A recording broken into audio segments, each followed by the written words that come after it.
Yo guys, SFX, welcome back to another video. Yeah, so today we're pretty much going to be focused on the London flout model. And this is simply um, a personal way on how I personally perceive price and utilize price specifically for the London session, right? Meaning that a few videos ago I provided you my pretty much my bread and butter London profile. I need to stop with that thing. I'm noticing it now that it's annoying. But yeah, pretty much when we look into pretty much execute a trade during London, right? We pretty much looking to see price sweep either the London high or London low, and our range is simply from 6 p.m. right all the way to midnight. That's our first quarter range, if that makes sense, within the quadrants, utilizing DIA concepts or refinements in sync with ICT concepts, right? So if that's not forming for me to take a short, meaning that if I'm trying to go long and price does not sweep the Asian low, right, I'm simply looking to see price sweep the first quarter low, which is a range from midnight to 1:30 a.m. New York time, right? And then all that price sweep, right, should be happening within the second quarter, meaning Q2 range, which is this red one right here, Q2. Meaning, in simple terms, if price doesn't sweep Asia low, right, and we bullish, we want to see price sweep the first quarter low within the second quarter range, heading into the third one, right? And then within our third quarter, we're waiting for some form of a displacement, if that makes sense, right? And then we look to execute our trades after the displacement, after the shift in market structure or state of delivery, right? If that makes sense.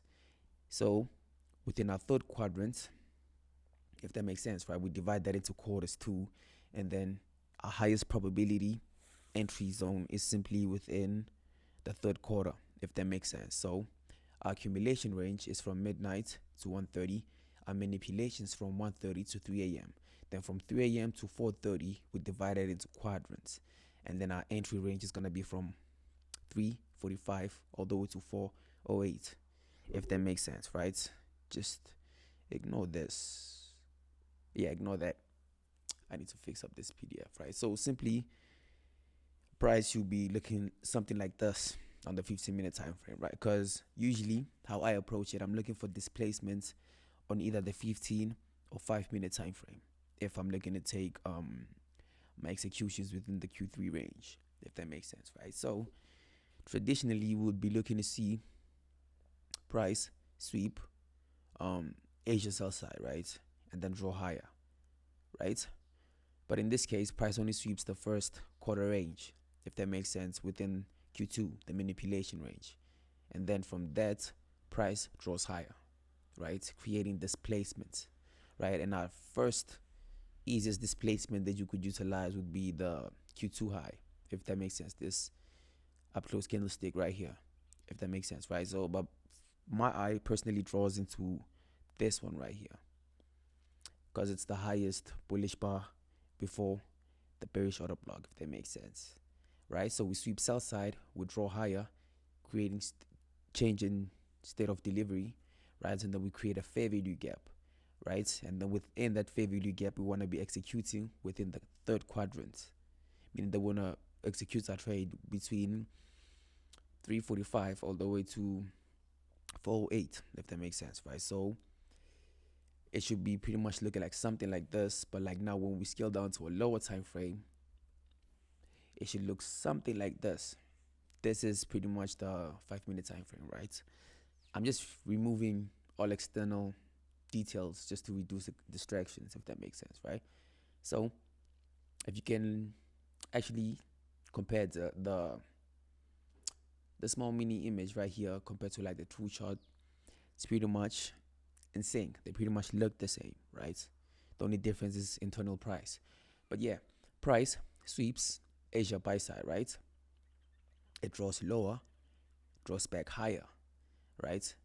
And then it manipulates lower. And we know this range to be a manipulation because when Q3 opens, price is already below Q1 sell side, if that makes sense, right? So if we're looking to go short within Q3, our probabilities are reduced once price sweeps Q1 sell side, meaning that usually after displacement, you do not want to see price sweep sell side when you're bearish, if that makes sense. That might not make sense for now, but yeah, you'll learn to see it if it makes sense, right?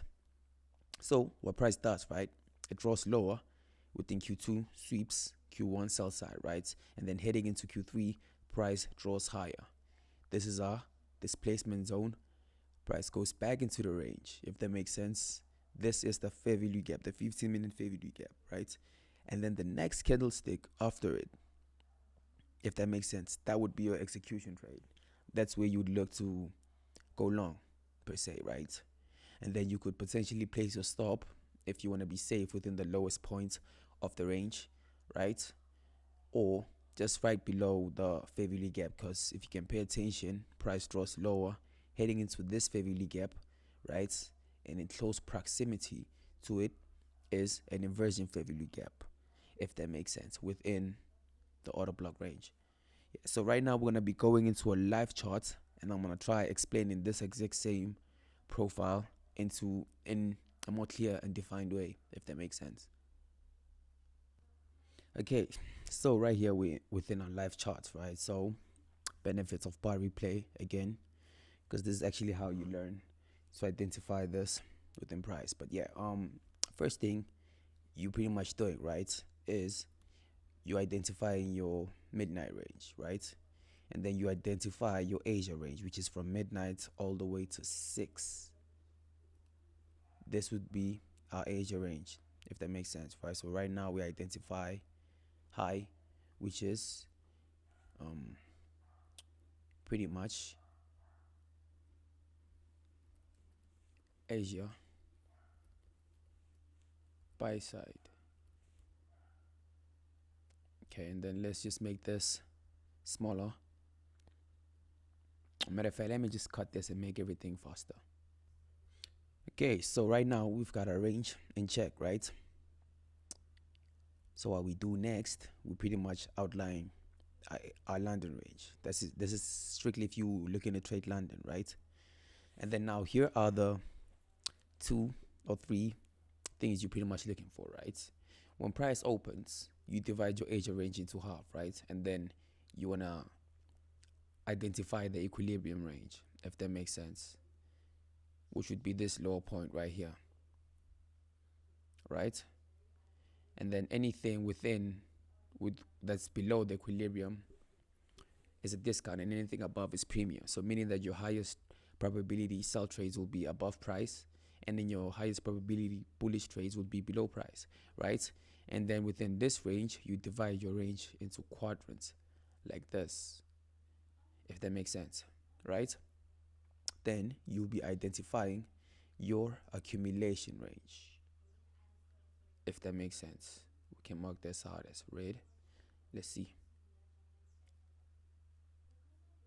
Okay, your accumulation range sweeps buy side, right? And then usually when this happens, right, we look for Q2 to sweep buy side, right? And then we look for some form of displacement for lower price. So in this case, we'd be looking to pretty much see price create some form of a price indication like this. So this profile is simply how you identify when you're offside, because that would be initially what you'd be intentionally looking for every single day. And if that doesn't form, this is kind of like your plan B, if that makes sense, right? Okay, then price draws lower, right? So in this case, I personally want to see price go below this range and then create some form of an inefficiency for us to take shorts in. But our entries strictly have to be within, let me go to the 5-minute time frame, within this range right here. This is why everything is synced with time and price. And this is only gonna be highly influential to individuals with patience and individuals who can strictly follow rules, if that makes sense. But yeah, so that's our golden zone, if that makes sense, for us to execute any trades. Now let's see. Price draws lower, right? Now let's see. price spikes higher, if that makes sense, right? So right now, our pretty much our whole short trade has been cancelled. It has been pretty much removed from any forms of intentions, because it's pretty much indicating that we're pretty much not inside with the markets, if that makes sense, right? So right now, chances are price is gonna move higher, and we can identify that by price creating this high right here, if that makes sense. Let me remove the Asia high, and price sweeping this low right here, that we can mark that red, right? And if you can pay attention, it's within the third quadrant of the range. So right now, we pretty much looking to see how price is going to close within this range right here. The price closes like this, providing us a form of an inefficiency, which is a BZ, buy side imbalance, sell side inefficient, if that makes sense. And then we can mark this out like this. We can mark this out as our kill zone.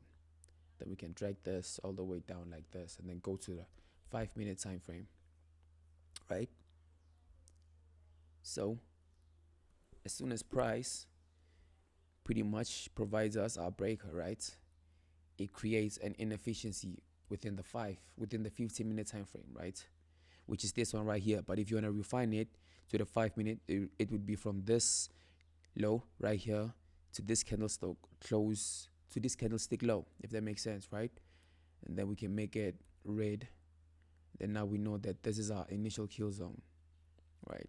So in this case, price wicks below, right? We wait for this candlestick to close, so our next one would want to see price sweep this low and then draw higher, if that makes sense. Price, and then this takes us in.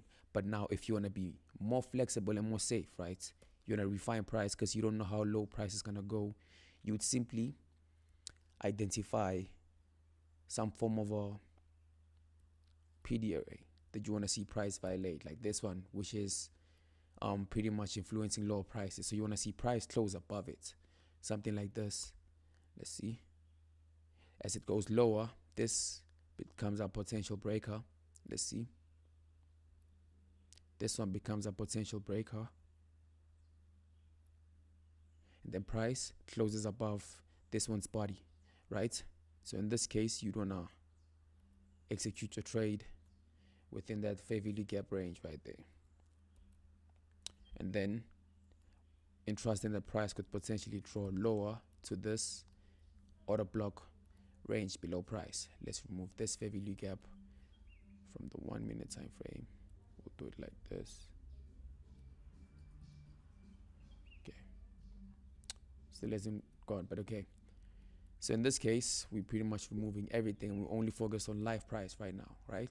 So this would be somewhere where you would potentially go long at, right? And rules are, you want your stop loss to be below any form of inefficiencies within this range. So I'll potentially go back to the 5-minute time frame and pretty much place my stop loss below price right there, like we managed within the previous video, right? And now our drawn liquidity would be potentially this high right here, right? To it and through it. So it would be potentially something like this. If we're gonna do our standard projections, we would invert this.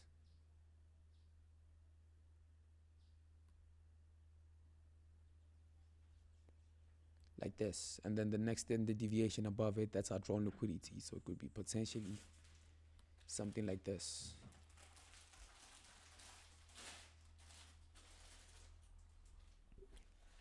Now let's see how price books.